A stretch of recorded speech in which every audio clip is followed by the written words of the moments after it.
Welcome to Next Level Play Therapy, a weekly podcast dedicated to supporting the next generation of child and adolescent therapists to provide exceptional play therapy services. We'll explore all things play therapy to elevate your work with children and adolescents using the therapeutic powers of play. I'll discuss practical tips and ideas so you can provide a transformative experience for your young clients and make a real difference in their lives. So get ready to take your play therapy skills to the next level and make a lasting impact in the lives of children, adolescents, and families. Today I want to talk about cultural formulation when you are doing your case conceptualization in play therapy. So I'll talk a little bit about what case conceptualization is, because that's a really fancy term. And some of you may not be familiar with it. If you have been watching some of my previous live stream episodes, then you probably will be familiar with it because I've been talking about case conceptualization in play therapy for a few weeks now and the different aspects of case conceptualization, especially in play therapy, and the importance of case conceptualization to get that impact that you're looking for your clients. And really understanding the cultural aspect of case conceptualization is an important part of that competency to really understand your clients and their families holistically. It also makes sure that you're checking your own biases and you're making sure you're not misdiagnosing because you've attributed a certain type of behavior to something like refusal or some other kind of maybe not so positive aspect of your client when it may actually be their cultural norm. And so understanding that is critical for developing that therapeutic rapport with your clients and their parents or guardians, as well as making sure you can effectively help them navigate through all of the phases of the treatment process, because we know when we're in the middle of the treatment process, even in play therapy, when we're looking at the child holistically and thinking in terms of child within context of family and community, then we know in the middle phases of treatment, that's kind of where the rubber hits the road, can get a little challenging. You have to overcome and help navigate around a few of those challenges that come up in the play therapy process. And if you don't have that strong therapeutic rapport with your clients, then you may lose them. So, and sometimes that can be easier said than done. And sometimes it can be actually not too bad. So if you're joining me live today, I would love to know who's here. Go ahead and post your name in the comments, post where you're from. I am Cathi Spooner. I'm a licensed clinical social worker and a registered play therapy supervisor here in the United States. And I have been in the child and adolescent mental health field for over 30 years now, supervising and training, doing consultation for about the last 15 years. And so I stream live every Wednesday at 7 a.m. Pacific time here in the United States and talk about all things play therapy and expressive arts to pass along my knowledge of 30 years and all my knowledge through the consulting and supervising process. I have an online play therapy consultation supervision program called Play Therapy Academy. So I'll talk a little bit more about that at the end if you're interested in getting into some kind of additional support to level up your play therapy skills. I'll also talk about some of the online courses, trainings, in-person trainings I have going on if you're interested in that. one of the things that I have been really focusing on lately is really getting some of those core competencies in play therapy to get a really strong foundation. Because if I love using the analogy of building a house, we know if we don't have a strong foundation, then it's not going to bear up the weight of the house, so to speak. So for the play therapy metaphor, that has to do with building up your theoretical model foundation, and how do you take that theoretical model and apply it, as well as some of these core competencies that the Association for Play Therapy has identified that we need to develop mastery with, regardless of our play therapy model. There are some things that are consistent across all the play therapy models. And it's been my experience when we develop competency in these, then the quality of services that we provide really exponentially increases. That's a process. It takes time.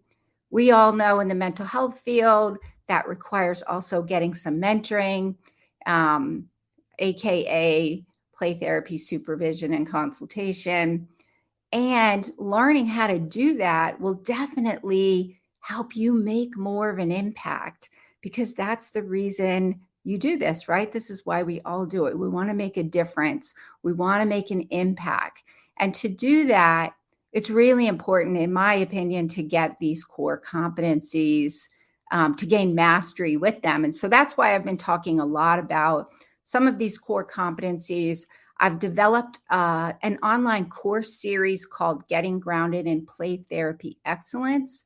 These courses are really focused on some of these foundational skills of play therapy. So like the first online course, they're all self-paced, so you can take them whenever it's convenient for you in your time zone. So the first one is Getting Grounded in Play Therapy Foundations. That's a core one for play therapy, becoming a play therapist. The second one I have out currently is called Getting Grounded in Play Therapy Case Conceptualization. And so a lot of what I've been talking about over the last several weeks is information that I've gathered and put together in this course. I go into more depth in the course. I walk you through step by step how to do it. And at the same time, I think these are important things for us to be talking about in the play therapy community, because I don't think they come up very often. I think in some ways we kind of take them for granted. One of the things that I've found as I've been over the last 15 years, especially the last, I would say last 10 years, is really not really understanding the importance of case conceptualization and how that can make a huge difference in the quality of your play therapy services. And so if we're talking about play therapy case conceptualization, one of the things that we need to make sure to also talk about is, what is cultural formulation within the larger case conceptualization framework? So there's a few people that are kind of checking in. I wanted to say hi. There's a few people on Instagram. So I live stream every week into Instagram.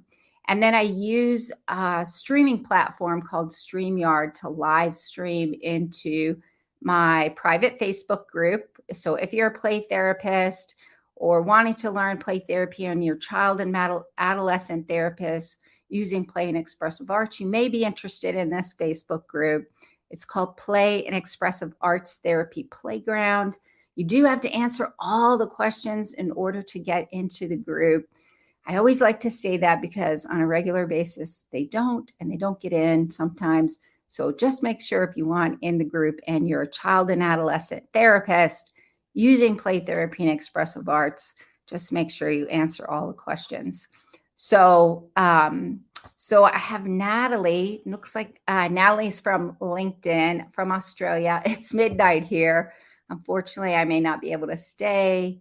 However, it's lovely to know it happens. It happens. Thank you. I'm an accredited mental health social worker and registered play therapist. That's so awesome. And also, Natalie, or any of you who are in a very different time zone for me. As an FYI, these live streams will automatically generate into a recorded replay. You can't join in. I mean, you can join in after the fact and post in the comments after the fact. I love that, interacting with people and kind of engaging. I think it's really cool to learn what people are doing around the world using play therapy and helping children, adolescents, and families heal, and how play therapy is being done in other countries and other cultures. So I think that's really cool. That's one of the nice things about the internet is we get that ability to interact and engage with people around the world. So that is really cool. And so on Instagram, looks like we have a couple of people, Davnia, I hope I pronounced your name correctly, from Malta. That is so cool. I have to tell you this. My dad, he was in the Navy. So this is, of course, back in the 50s and 60s, probably more the 60s. But I remember my dad would go on these, I promise you this applies. My dad would go on these 6-month cruises, and he'd be gone for like 6 months at a time, but he would always come back. But one of the places my dad talked about all the time that he absolutely loved was Malta. So that is cool. I would love to kind of see that area just because my dad talked about it so much. So we have also child counselor, uses creative therapies. That's awesome. It's 4 p.m. there. Yeah, I think you guys, that's interesting too, because that's good for me to know, because I was thinking in Europe it was 3 p.m. I probably should have looked at my world time clock better. So yeah, that's interesting. 4 o'clock there. Yeah, it's 7 a.m. where I am on the West Coast here in the United States. So that is awesome. Welcome. So glad you guys are here. I would love to know who of you are using case conceptualization, and have you even heard about case conceptualization in your play therapy training? My experience is that we don't really talk about it too much, which is why I think it's important to have these conversations. Because when I do supervision, and we do this in my Play Therapy Academy, which is my online group, we'll do the case conceptualization process. And the difference that makes in helping you not feel lost and overwhelmed is huge. What I found is when play therapists or child and adolescent therapists are not necessarily taking the time in the beginning, then they oftentimes get lost and feel overwhelmed, and then their imposter syndrome kicks in, and then they're feeling like they don't know what they're doing, and it feels awful. And so there's a Facebook user says, using case conceptualization in my practicum class right now. That is awesome. And I'm assuming that's probably not a play therapy class, but probably more case conceptualization in general, which is excellent. And I think probably one of the things that you'll have to do then is make sure with your play therapy theoretical model, how are you going to use that model to do the case conceptualization? So that's one of the things that I do in my case conceptualization course, the Getting Grounded in Play Therapy Case Conceptualization, because there's a book, if you're interested, this book is golden. It's by Len Sperry and John Sperry, Case Conceptualization, Mastering This Competency with Ease and Confidence, second edition. Also, the DSM-5 has a whole section on clinical cultural case formulation in there. And so what I've done is I took a lot of the information from here and the DSM and other resources, and kind of used a play therapy lens if you're using your case conceptualization from play therapy. So today what I want to do is talk about that what's the cultural formulation component of case conceptualization? So first and foremost, I'll just kind of briefly review case conceptualization. If you're interested in learning more or hearing more about what I've talked about, feel free to hop over to, if you're in my Facebook group, all of the live replays are pinned in the featured section. If you're in LinkedIn and probably even Instagram, maybe it's probably better to hop over to my YouTube channel. My YouTube channel is Cathi Spooner Renewing Hearts Training. And if you click in the live tab, all of the replays are over there. Feel free to, if you find this information helpful on the YouTube, please feel free to like it and share it across your social media platforms. On my YouTube channel, you can subscribe so you get, and click the notification bell so you do get notified. But all the replays are there. So the book title is Case Conceptualization. It's by Len Sperry and John Sperry. I'll hold it up so maybe you can see it a little bit in the camera there. Case Conceptualization, Mastering This Competency with Ease and Confidence, second edition. And it's the book is a really good book. I highly recommend it. I don't get any kickbacks from this book. I just really think it's a good book. I like to let people know about it, especially in the play therapy world, because we don't really talk about it that much. So case conceptualization is essentially gathering information to identify exactly what's going on. What are the roots underlying the behavior and what patterns are sustaining it? So why is it, what specifically is happening and why is it happening? And that requires looking at some of the patterns within the family system. The reason it's important is kind of what I've already talked about already, is it's really getting that case conceptualization gives you a better idea of what actually is going on, so that when you are determining what play therapy intervention model, so this is a treatment, it ties directly in with treatment planning, and I'm going to talk a little bit more about that later.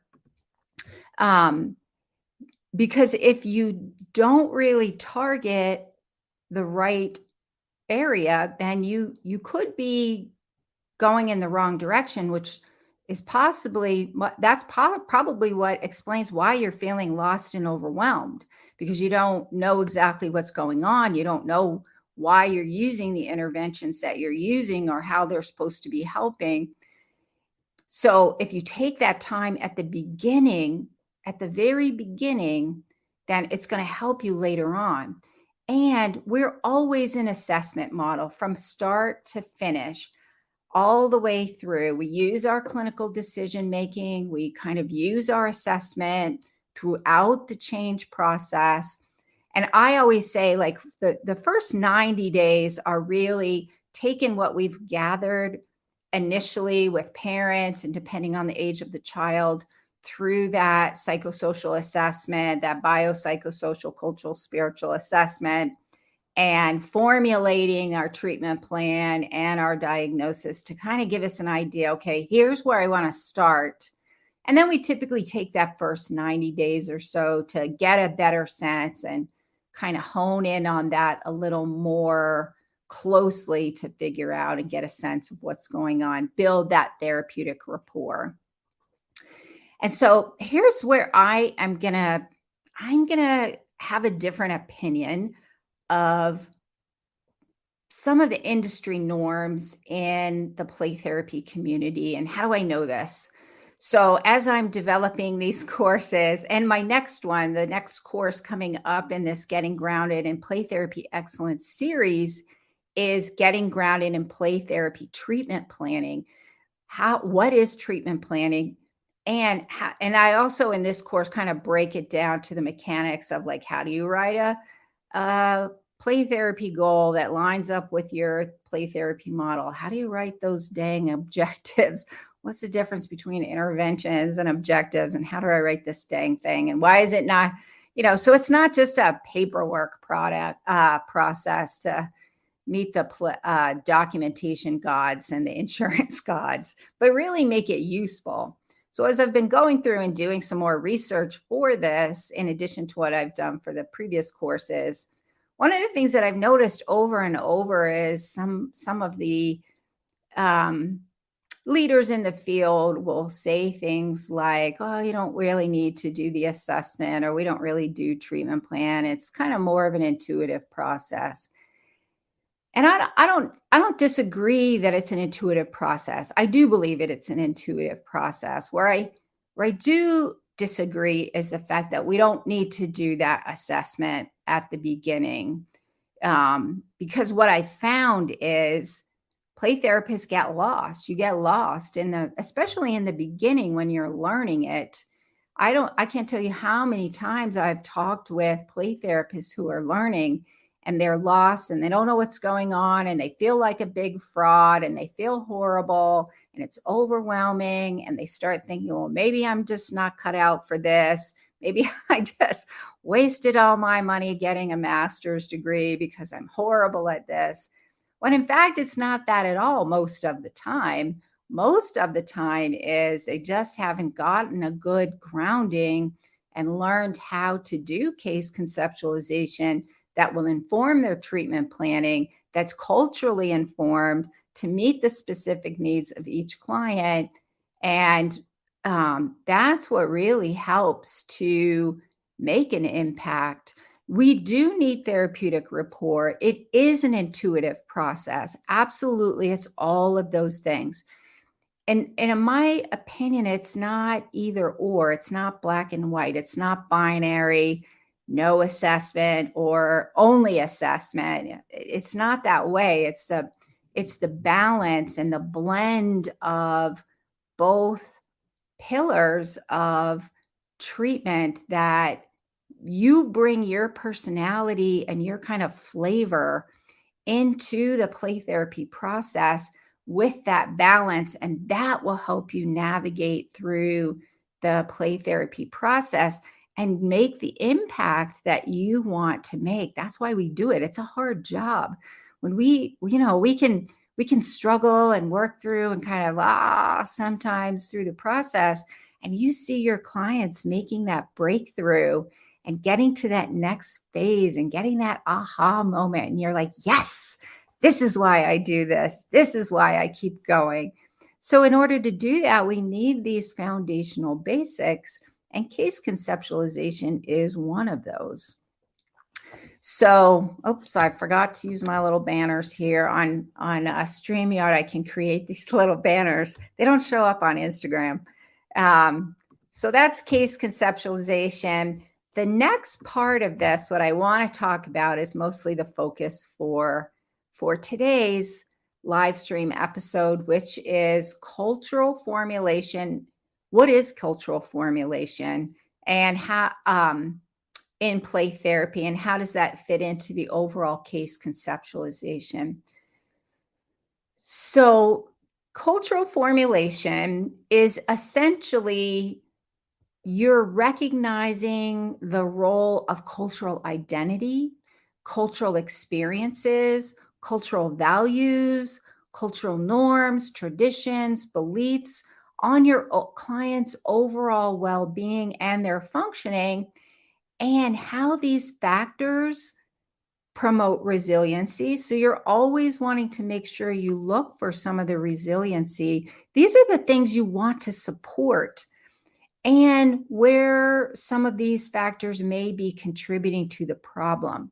And if you've been working with children and adolescents for a while now, and you work with children and families from cultures outside of your own, whatever country you're living in, and let's say the child has grown up predominantly, I'll say like here in the US, what we find is children who are raised predominantly in the US and have parents who were raised predominantly in other cultures.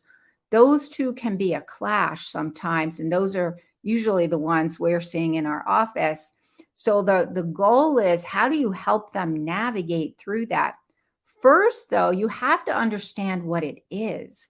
You have to understand what the cultural identity is and which family members are ascribing to that cultural identity, and what varying degree do they kind of identify with their culture, or what ways are they rejecting their culture, which is maybe part of the problem that the parents and the children are experiencing.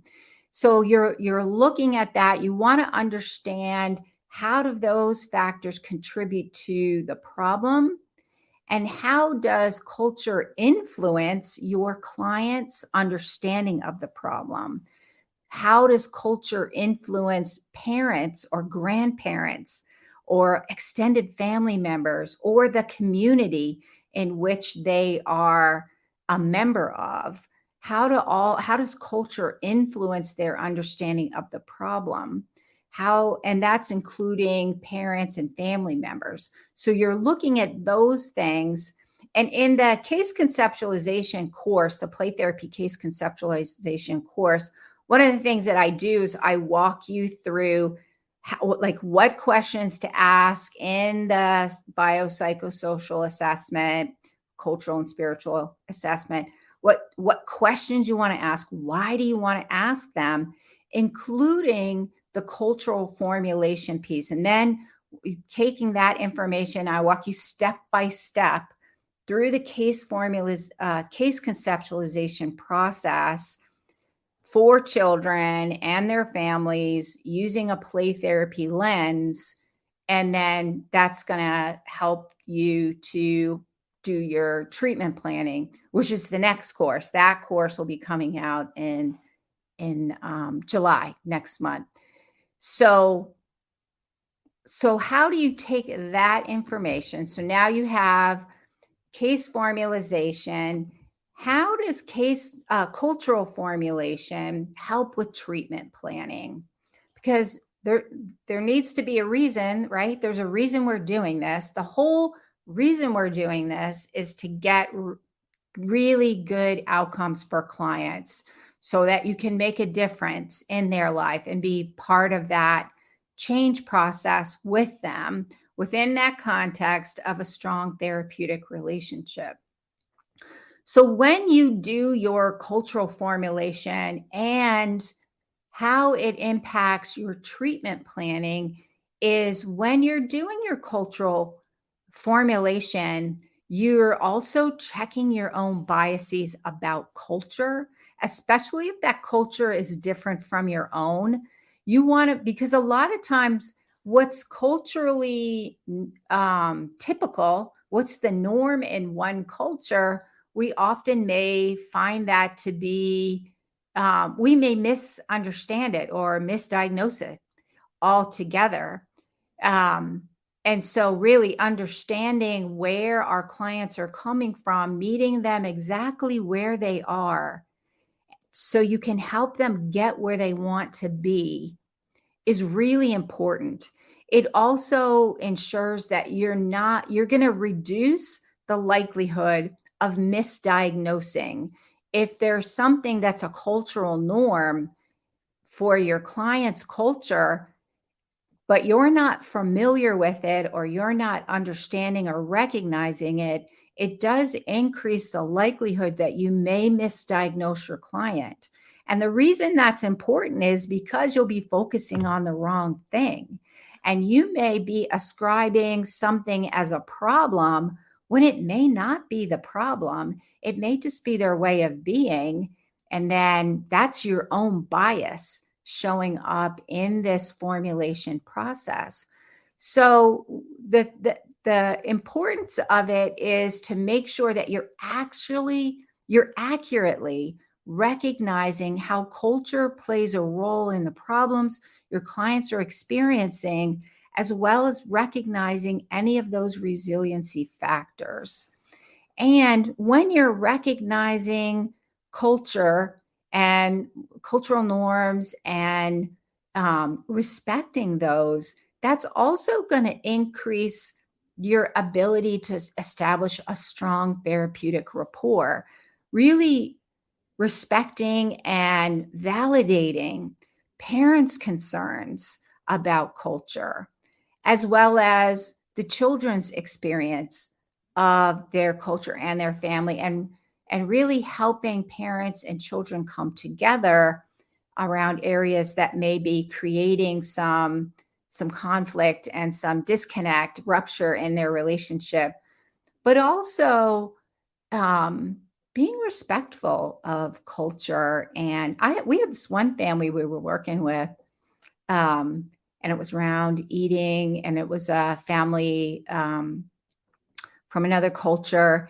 And so in that culture, food is huge, and making sure you're feeding your family and feeding your kids. But for this little client, the food had become a way of dealing with emotions. So there's a lot of unhealthy eating. And so working through that with mom. And then what mom did, she went on the internet, on YouTube, and found some YouTube channels focused on cooking the food that is, from her culture, but found healthy ways of cooking the food. And so, working through and respecting that process, I think, is really important in being able to develop that rapport and showing parents that you respect them and their culture, and helping them recognize where this may not work so well here, and this part here in our country, with some of the typical parenting approaches, and from other countries, like here in the US, they don't go over so well. So being able to be respectful, because the intent is to be a good parent. The intent is that they love their child. The intent is they want their child to grow up and be healthy, happy, and productive. We can always join on that intent and build rapport around that, and recognizing some of those positive areas and those positive things about culture, and then work with some of the areas where it may need change. So that is it for today. I'm just going to do a quick recap. So first and foremost, case conceptualization is an important competency to master in play therapy, because it's the difference between feeling lost, overwhelmed, and feeling like a big giant imposter and getting minimal results, to really recognizing what's going on so you can get amazing results and make an impact and make a difference in the lives of your clients. And again, we want to make sure that we balance out gathering information, doing that assessment process, with using your play therapy theoretical lens, because that's going to help to identify your play therapy theoretical lens will influence how you identify and make sense of and describe what the problem actually is. And then using that case conceptualization to do your treatment planning. That will influence diagnosis. Diagnosis is not a bad word. It's not all about diagnosis. And we want to make sure to get an accurate diagnosis, because it gives you an idea what's going on. How many different kinds of anxiety are there? There's a ton. And you want to make sure you understand the difference between, is this trauma, or is it ADHD, or is it anxiety? They all share similar symptoms, but if you don't do that case conceptualization, you're possibly going to miss what are the roots of that and misdiagnose altogether. I have seen that happen over and over. And it's not to say we're never going to misdiagnose. Sometimes we do miss it. Sometimes, we'll start out with one diagnosis, and as we're getting into, the middle part, we're realizing, oh, I think this is probably something else. Those things do happen. But that's not, in my opinion, a reason not to do it in the beginning. That's just kind of where I tend to take a different stand on that particular topic. And so the second thing is, what is cultural formulation? which is really learning how to develop a culturally informed case conceptualization so that it ensures you understand your client in a holistic way. And this client lives within the context of family and community. And those families and communities come with specific cultural norms, beliefs, values, traditions, ways of understanding and make sense of what your client is going through. So you want to make sure to understand that and create, it does, when you're using that cultural formulation, that cultural lens, you're also creating cultural safety, which is an important part of that therapeutic communication with your client, because culture is dynamic and it's deeply embedded in a person's way of being. So within the context of that therapeutic communication that you're having, you're more aware of those dynamics of the culture and how those show up within that communication, that interaction in those therapy sessions, and how you might be communicating in a way that may be problematic for your clients, or misunderstanding maybe their way of, like, if they don't understand anything in their culture, they don't want to look like they're a bad parent or that they don't understand what you're saying. So they may not tell you. And they may just say, yeah, I get it. And they don't. And you're like racking your head, like, why are they not doing what I'm saying is the best thing for them to do?